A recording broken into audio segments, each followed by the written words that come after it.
My silence could grant life. My words could condemn someone to death. My adoptive father loved to drink. Whenever he got drunk, he beat me with his belt until I could barely stand. One night, after another beating, I stared at him and said, "You broke my bones, I'll make you pay." The old compressor beside him suddenly roared to life. A second later, he collapsed. My adoptive mother loved showing off. She once stole a thick gold bracelet and framed me for it. After slapping me until my mouth bled, she screamed that I was a thief. I looked at her and said, "You use those hands to hit me, then you can lose the use of them." She suddenly cried out and clutched both hands, her fingers locking painfully in place. That was when I understood what I was. Every curse I spoke came true, so I stopped speaking. I pretended to be mute for years, till half a year ago, when my biological parents finally found me and brought me back to the city. For the first time in my life, I had a real family, and I was terrified that one careless sentence from me could destroy it. That was why I kept my mouth shut, even when my younger adoptive brother, Evan Lowe, suddenly rushed toward me with a glass of water in his hand, clutching his throat and retching. His face was pale. His voice trembled. "Edwin, I know you hate me, but why did you put bleach in my water? It could burn through someone's stomach. You could have killed me." Mom ran over and slapped me. "You ungrateful little brat. You actually tried to kill Evan." Dad kicked me to the floor.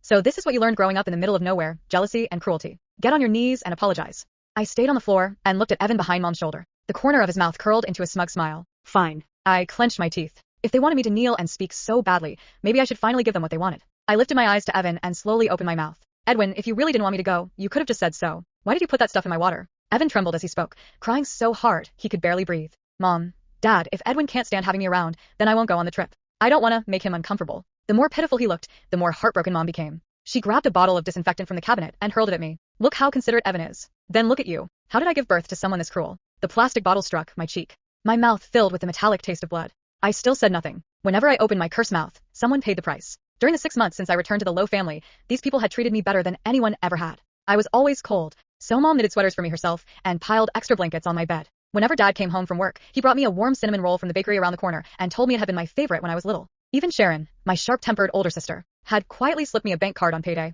"Use it if you need anything." I had waited my whole life for this kind of affection. I was afraid one angry sentence would take it all away, so I stayed silent. Sharon came out of the bathroom, snatched the train ticket from my hand and tore it in half. "Then you can barely bring himself to step on an ant. And you tried to poison him with disinfectant?" She threw the pieces at my face. "If you can't stand seeing anyone else happy, then stay home this weekend. You're not going anywhere." She turned to Mom and Dad. "Change the bookings. We'll take Evan with us. And leave him here to think about what he did." Dad grabbed my arm and shoved me into the spare bedroom, then locked the door from the outside. "No one gives him food without my permission. A few days alone might finally teach him something." Their voices faded down the hallway. A few minutes later, I heard the front door close. I sat down on the cold floor of the windowless room. They were taking the family trip without me, and I still refused to speak. There was half a jug of bottled water in the room and nothing else. By the second day, my stomach cramped with hunger. By the third, I was surviving on water and whatever sleep I could get. My phone kept lighting up with the family's vacation posts. On the first day, they ate lobster at a seafood shack. Mom had her arm around Evan, smiling so brightly she barely looked like the woman who had slapped me. The caption read, "Taking my precious boy out for a feast." On the third day, they posed on a yacht. Sharon placed an expensive necklace around Evan's neck, while friends filled the comments with praise.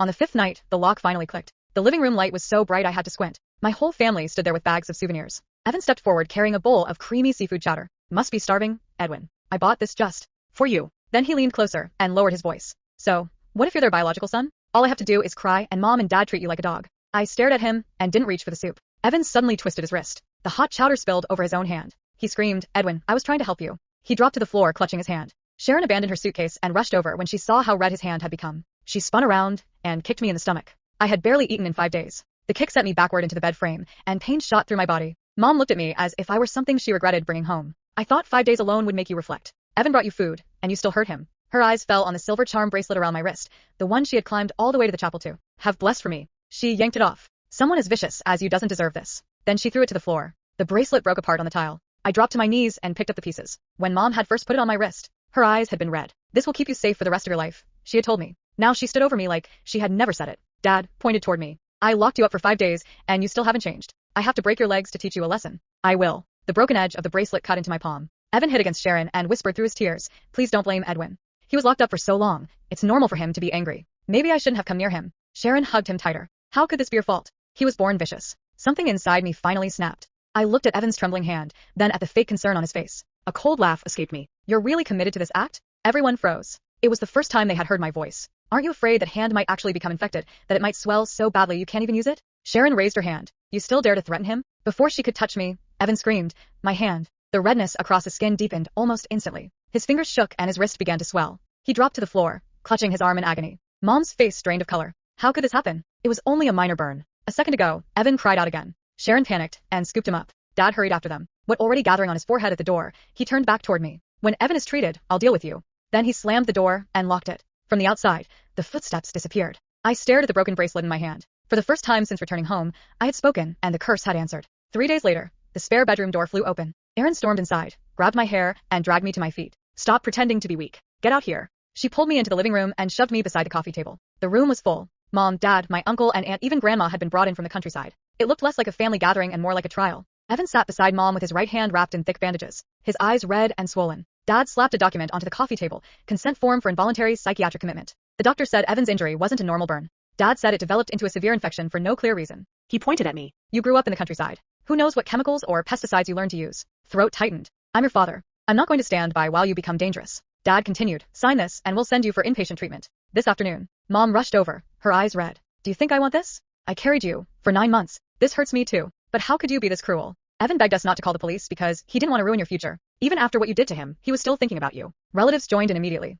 My aunt shook her head. Blood doesn't mean much if a child was raised badly. My uncle frowned. Sent him away before something worse happens. Today it's chemicals. Tomorrow it could be poison in the food. I knelt on the floor and listened. Not one of them asked what had actually happened. I didn't burn him, I said, my voice rough from disuse. He spilled the soup on himself. Sharon kicked my shoulder. You're still lying. I hit the floor. She stepped toward me again. Then something fell in the kitchen mop. Wendy Wallace, the part-time housekeeper, stood frozen near the doorway. Her face was pale, and she twisted her apron between her fingers. Mr. Lowe, I can't keep quiet anymore. Everyone turned. I was cleaning the hall that day. I saw what happened. Through the crack in the door. Evan went still. Wendy swallowed. He turned his own hand. He poured the hot soup on himself. Silence filled the living room. For 1 second, I thought the truth had finally won. Then Evan burst into tears. Mrs. Wallace, why would you say that about me? I know Edwin gave you some of my old clothes last month, but you can't help him frame me just because you like the gifts. Mom's face twisted with fury. She marched toward Wendy. You took things from my son, and now you lie for him. I didn't lie, Wendy said quickly. I saw it, I swear. Mom shoved her toward the door. Sharon kicked aside the floor scrubber in anger, and the machine crashed over. Wendy stumbled backward,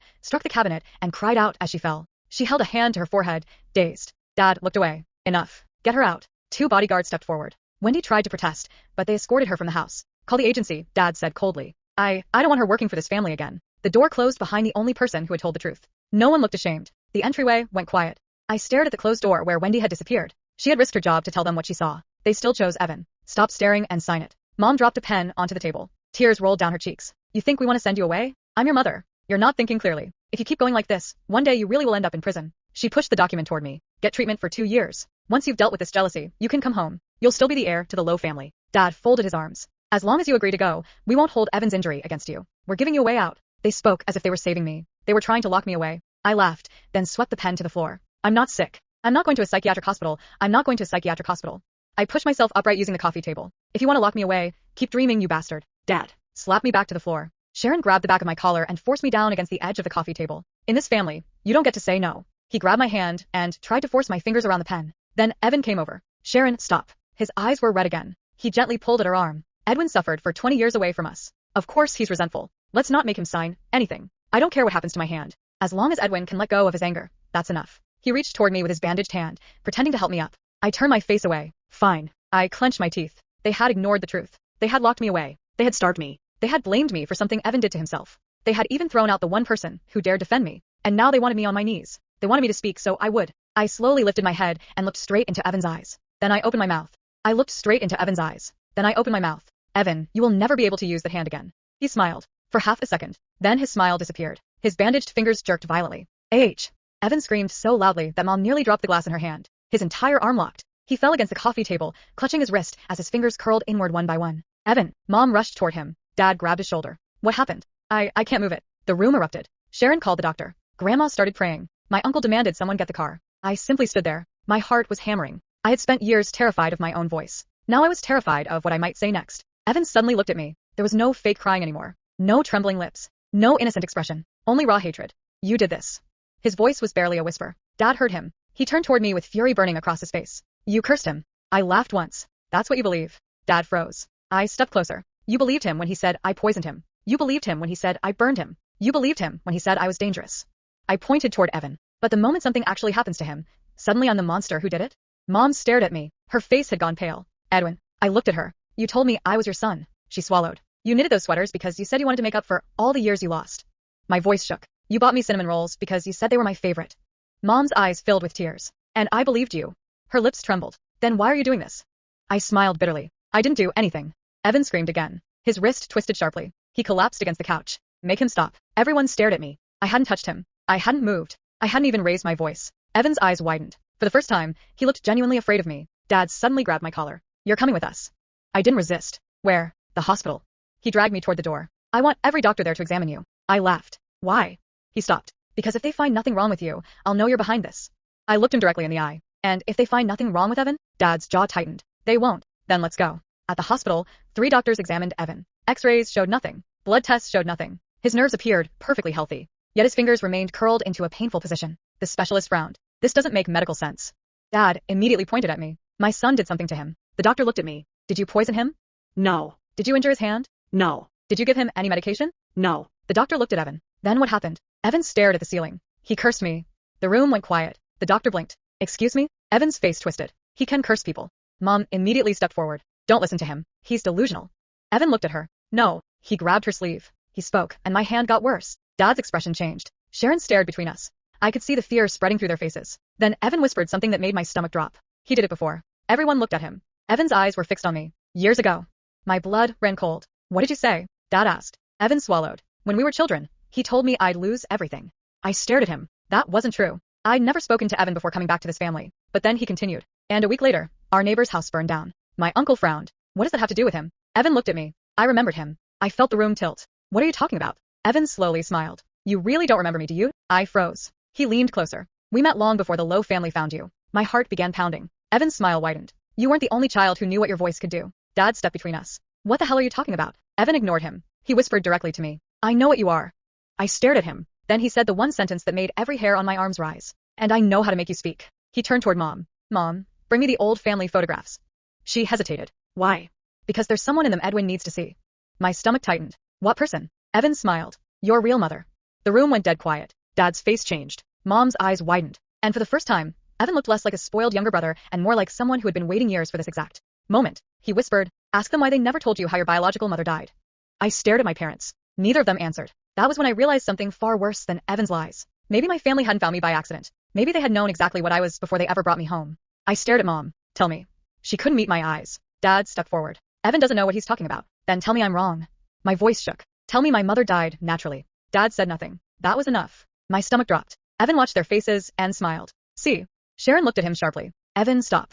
He turned toward her. Why? You want to keep pretending everything is normal? He pulled the bandage from his hand. His fingers were still curled painfully inward. You all think Edwin is some violent country boy who suddenly became dangerous.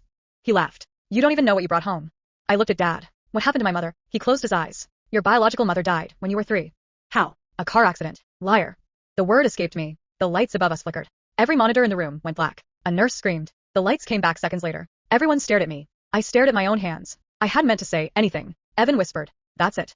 He looked terrified and delighted at the same time. You're getting stronger. Dad grabbed my shoulders. Enough. I shoved him away. What does that mean? Evan answered. Your mother didn't die in a car accident.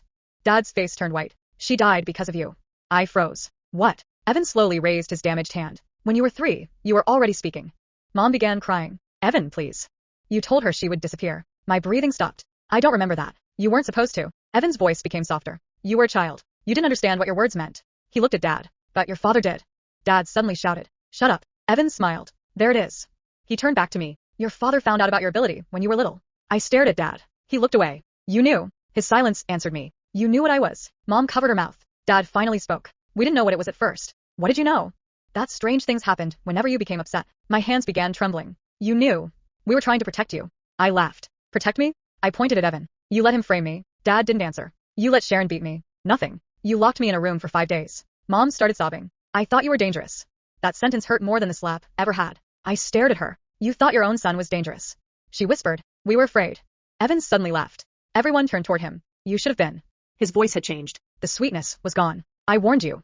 Dad stared at him. What did you say? Evan looked at me. I told them 6 months ago that bringing you home was a mistake. My heart sank. 6 months. He had known. Before I ever arrived. You knew who I was? Yes.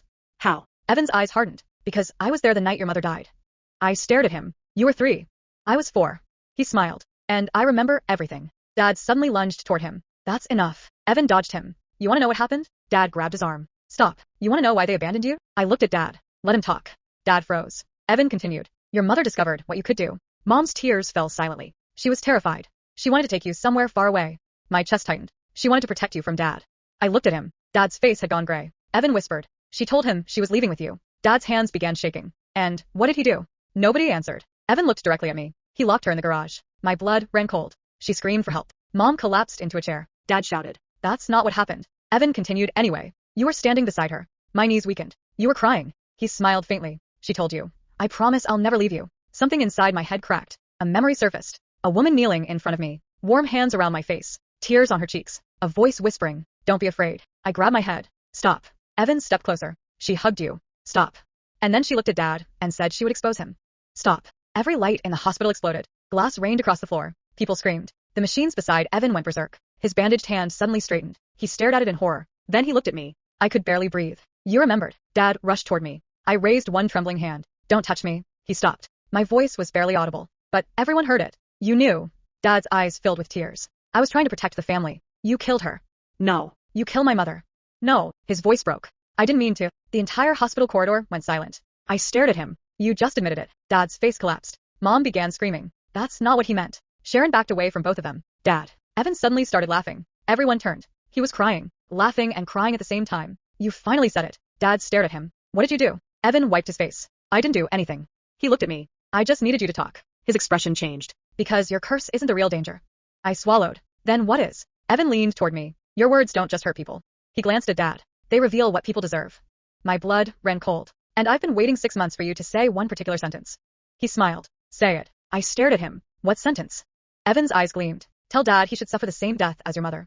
Dad stumbled backward. Mom screamed my name. Sharon grabbed Evan. What are you doing? Evan shoved her away. Let him speak. Dad looked at me. For the first time, there was genuine terror in his eyes. I remembered the belt, the locked room, the broken bracelet, Wendy being dragged away, my mother's final promise. Then I looked at Evan. He wanted me to curse Dad. He wanted me to become the monster they had accused me of being. I smiled. No. Evan's expression fell. I won't give you what you want. He stared at me. Why? Because I finally understand. I stepped toward him. You don't want Dad dead. Evan's face changed. You want me to kill him for you. His lips parted. And you want everyone here to believe I'm the dangerous one. I smiled. So, I'll do something much worse. Evan's eyes narrowed. What? I looked at the entire Lowe family. I'll tell the truth. And this time, nobody could stop me. I turned toward the police officers who had just entered the hospital corridor. My father killed my mother. Dad's face went white. Mom screamed. He's lying. I pointed at Dad. He locked her in the garage. She tried to escape with me. He stopped her.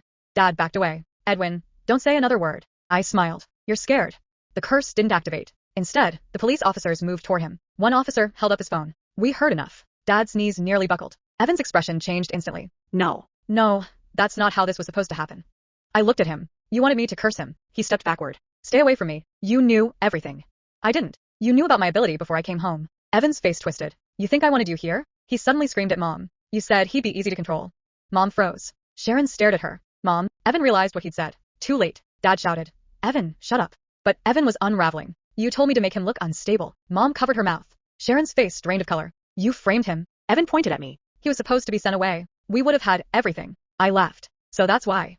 Evan stared at me. You weren't protecting the family. I looked at Mom. You wanted to protect Evan.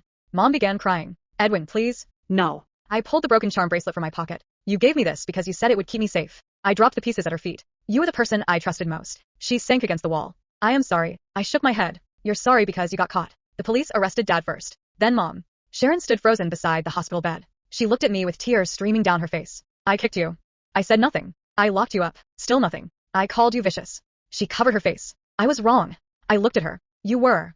She broke down crying. Evan was the last one. As the officers approached him, he suddenly rushed toward me. You're going to regret this. I stepped aside. He stumbled and crashed into the wall. His injured hand struck the metal railing. He screamed. The curse answered. His fingers locked again. Evan stared at me in horror. You did that. I shook my head. No. I leaned closer. You did.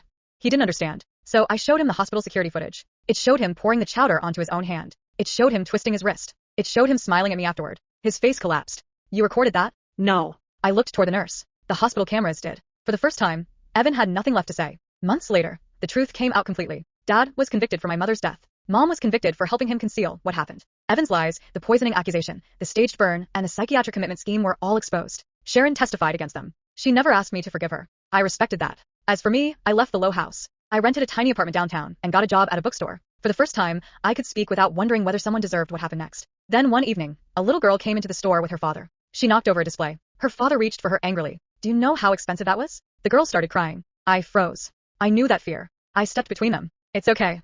The father looked at me. You stay out of this. I smiled. I will. Then I glanced at the frightened girl. And you don't have to apologize for being scared. The father scoffed and walked away. Nothing happened. No curse. No punishment. Just silence. I realized something then. My power had never been the thing I needed to fear. It was the people who taught me that my voice only existed to hurt others. I picked up the fallen books. And for the first time, I spoke without fear. I'm not your monster. And somewhere across the city, Evan's hospital room monitor suddenly began screaming. His hands had started curling again. He had spent months telling doctors there was no medical explanation. But there was one thing they still hadn't discovered. Every time Evan lied about me, my curse hurt him. And now that I was free to speak, I had no intention of staying silent anymore. 3 days later, Evan was discharged. He came straight to my bookstore. He looked thinner, furious, and desperate. You think you won? I kept arranging books. You're free to leave. He slammed both hands onto the counter. I lost my family because of you. I looked at his hands. They were trembling. You lost your family because you lied. He grabbed my collar. You should have cursed yourself instead. I stared at him. Then I said quietly, let go. His fingers released my shirt immediately. Evan stumbled backward. His face went pale. He finally understood. I didn't need to scream anymore. I could control my words. He backed toward the door. You can't do this to me. I haven't done anything. I smiled. You're doing it yourself. He turned to run. A police officer entered the bookstore. Evan Lowe. Evan froze. The officer held out an arrest warrant. Your mother has decided to cooperate fully. Evan's face collapsed. She wouldn't. She did. He looked at me. You ruined everything. I shook my head. No. I stepped closer. You did. The officer handcuffed him. As they dragged him away, Evan screamed one last time. You'll never have a family. I watched the door close. Then my phone rang. It was Sharon. I almost ignored it. Instead, I answered. She was crying. Edwin. What? I found something. She sent me a photograph. It was old and faded. My mother was holding me as a toddler. Beside her stood Dad. And behind them was Evan. Except Evan was much younger than I remembered. On the back of the photograph, Mom had written one sentence. If anything happens to me, protect my son from his father. I stared at those words for a long time. Then Sharon sent another message. I'm sorry I didn't protect you. I didn't answer. Some wounds didn't need forgiveness. They needed distance. A year later, I opened my own bookstore. I kept the broken charm bracelet in a glass box behind the counter. It reminded me of the person I had been. The boy who stayed silent because he thought his voice only brought pain. Now I knew better. My words weren't evil. They were simply powerful. And power wasn't something to fear. It was something to control. One afternoon, a customer asked why I kept the broken bracelet. I smiled. Because someone once told me it would keep me safe. She looked at the shattered charms. Did it? I glanced at the sunlight pouring through the window. No. I touched the glass. I learned to keep myself safe. Then I closed the box. Behind me, my phone buzzed. A message from Sharon. Evan's trial starts tomorrow. I deleted it. His story was over. Mine was just beginning. And for the first time, I could finally say whatever I wanted. So I looked around my quiet bookstore and whispered the words I'd been afraid to say my entire life. I am happy. Nothing broke. Nobody died. No curse answered. I laughed. Then I said it again louder. I am happy. Still nothing. That was when I finally understood. The curse had never been waiting to punish the world. It had been waiting for me to stop being afraid of my own voice.